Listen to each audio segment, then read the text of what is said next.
فرمایا کہ وَلَا تَقْفُ مَا لَيْسَ لَكَ بِهِ علم، اور جس چیز کا تمہیں علم نہیں اس کے در پہ نہ ہو، اس کے پیچھے نہ پڑو۔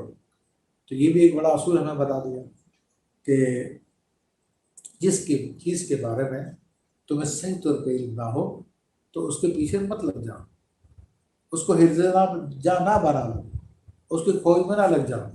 تمہیں جس چیز پہ عمل کرنا ہے وہ یقینی بات پہ عمل کرنا ہے، واضح بات پہ عمل کرنا ہے، اٹکل بچوں پہ عمل نہیں کرنا۔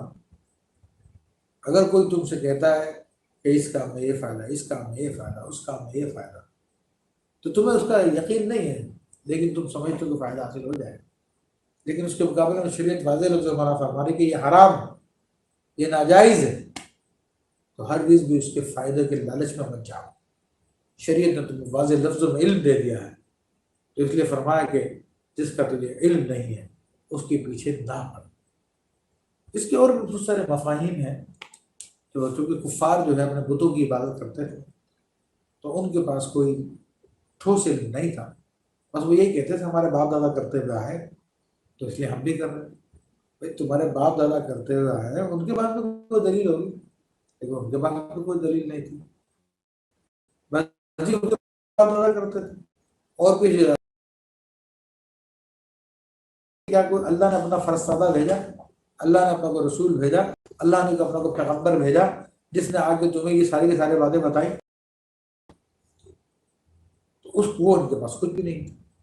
تو اس لیے اللہ نے فرمایا کہ اٹکل بچوں کے پیچھے مت جاؤ، جس کا علم نہیں اس کے پیچھے مت پڑو، بلکہ یہ جو اسلام تمہیں دے رہا ہے وہ یقینی اس کو سنبھالو۔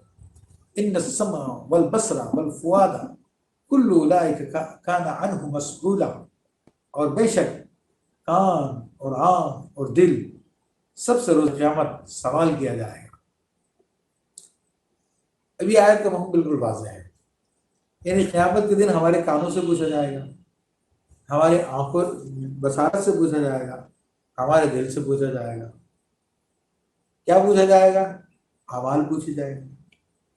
تو اب بعض لوگ اعتراض کرتے ہیں کہ بھائی کوئی کان کی زبان ہوتی ہے، سماعت کی کوئی زبان ہے، کیا بصارت کی کوئی زبان ہے، کیا دل کی کوئی زبان ہے؟ تو اس کا جواب بالکل واضح ہے کہ ظاہر میں تم کو کوئی زبان نظر نہیں آتی ہے، لیکن اللہ تبارک و تعالیٰ جس سے چاہے کلام فرما دے، جس میں طاقت دے دے وہ کلام کرنے لگے گا۔ اور آج تو وہ سائنٹیفک دور ہے کہ آج ہمارے پاس پلاسٹک کے جو ربر کے یا لوہے کی جو موبائلس ہیں، ہمارے پاس ٹیپ ریکارڈرز ہیں، ہمارے پاس ٹیلی ویژن ہے، دیگر چیزیں ہیں، بلکہ اب تو ہر چیز کے اندر معاملات آ گئے، یہ ساری کی ساری چیزیں بول رہی ہیں، یہ ساری کی ساری چیزیں کلام کر رہی ہیں۔ آپ ایک ڈیوائس جو ایک عام سی ڈیوائس ہوگی اب تو الیکسا، اس ڈیوائس کو لے لیجیے، حالانکہ نہ تو اس کا کوئی کان ہے، نہ اس کی کوئی ہاتھ ہے، نہ اس کا کوئی دماغ ہے، نہ اس کا کوئی دل ہے۔ آپ کو ایک ڈیوائس نظر آئے گی، اس کے اندر کچھ سیٹنگز ہیں، اس سیٹنگ سے وہ انٹرنیٹ سے کنیکٹ ہوتی ہے۔ آپ کوئی سوال کریں تو آپ کو سوال کا جواب دینے لگ جائے گی۔ آپ اس سے کہیں کہ مجھے کوئی لطیفہ سنا دے، آپ کو لطیفہ سنانے لگ جائے گی۔ آپ اس کے سینسر کو سیٹ کر دیں کہ جو لائٹ بند کر دو، لائٹ بند کر دے گی، لائٹ کھول دو، لائٹ کھول دے گی۔ وہ بیٹھی بیٹھی سب کچھ کر لے گی، آپ سے کلام بھی کر لے گی، آپ سے بات چیت بھی کر لے گی، آپ کے ہر سوال کا جواب بھی دے دے گی۔ تو اس دور کے اندر یہ سوال کرنا کہ ہاں بھائی کان کیسے بولیں گے، آنکھیں کیسے بولیں گی، دل کیسے بولیں گے، تو یہ ایسے شخص کا سوال ہے کہ جس کو شاید زمانے کے بارے میں معلومات ہی نہیں۔ تو اللہ تبارک جب بندہ ہو کر یہ چیزیں پیدا کر سکتا ہے تو پھر اللہ تبارک کے لیے کیا مسئلہ ہے۔ اور بے شک اللہ تعالیٰ خود قرآن میں فرماتا الیوم نختم علی افواہہم وتکلمنا ایدیہم وتشہد ارجلہم بما کانوا یکسبون، کہ آج ہم ان کے منہوں پہ مہر لگا دیں گے، ان کے ہاتھ ہم سے کلام کریں گے، ان کے پاؤں جو گواہی دیں گے۔ تو جب پاؤں کے اندر کوئی زبان نہیں ہے، پاؤں کے ہاتھوں کے اندر کوئی زبان نہیں ہے، آنکھ نہیں ہے، ناک نہیں ہے، کوئی چیزیں نہیں ہے، یہ جب کلام کرنے لگ جائیں گے، یہ جب گواہیاں دینے لگ جائیں گے، تو وہ قوت سماع سے بھی گواہی دلوا سکتا ہے، وہ قوت بصارت سے بھی گواہی دلوا سکتا ہے، وہ دل سے بھی جو ہے گواہی دلوا سکتا ہے، سوال کر سکتا ہے۔ وَلَا تَمْشِ فِي الْأَرْضِ مَرَحًا، اور زمین میں اکڑ اکڑ کے نہ چلو۔ یہ سارے کے سارے دیکھیں اخلاقیات قرآن کی، جو قرآن مجید فرقان حمید بیان فرمانا، یہ قرآن کے احکامات ہیں۔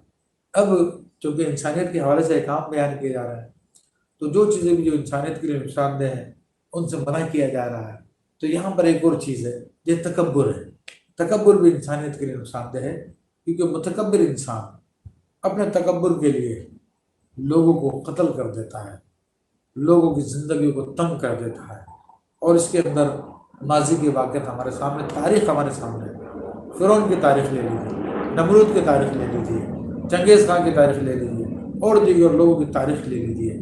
تو اب اس وقت ہمارے زمانے میں جو مسلمان کنٹریز کے ساتھ کیا ہو رہا ہے، تو یہ بھی کفار کا تکبر ہے، جس کی وجہ سے وہ مسلمان کنٹریز پر جو حملے کر رہے ہیں، مسلمانوں کو تکلیف دے رہے ہیں۔